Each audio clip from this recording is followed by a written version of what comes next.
One of the biggest myths in the self-help world is that if you do the work, you won't get triggered anymore. That all of the difficult emotions you encounter will just magically disappear. Completely wrong.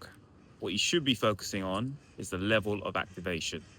Let me explain. Emotional triggers will always exist. Things like comparison, rejection, criticism, loss. These are all part and inherent of the human experience. And when they do, your nervous system activates through shock, stress, frustration, anxiety. That activation is not a mistake, it's a survival response. So, doing all of the personal growth, reading the books, listening to the podcasts, it doesn't remove the activation, but what it does do is change three things. Number one, the intensity of that activation. Number two, the behaviors that follow. And number three, the speed in which you return to baseline. So you shouldn't be asking yourself, why am I feeling like this? You should be reflecting on how big of an activation am I encountering here? So let's take an example. Two people facing the same situation of receiving criticism from their boss at work.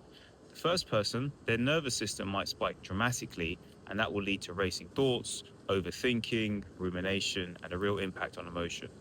The second person, who's a bit more emotionally mature and self-aware, they'll still feel that same activation, but they're able to think through it, process it better, and get back to that baseline state a lot quicker. The trigger is exactly the same. It's just that level of activation, which is different. Think of it like the volume dial on a speaker. The emotion and trigger coming through is the sound. Personal growth doesn't mute the speaker, but it turns the volume down. The signal's still there, but it's no longer overwhelming the whole system. So as your self-awareness grows, you start to notice the activation rather than being consumed by it.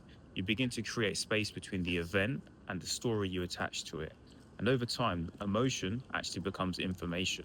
This is the real barometer of doing the inner work, not the absence of emotion, but a calmer nervous system level response. The triggers in life will always appear. Your job is to not let them run the show anymore.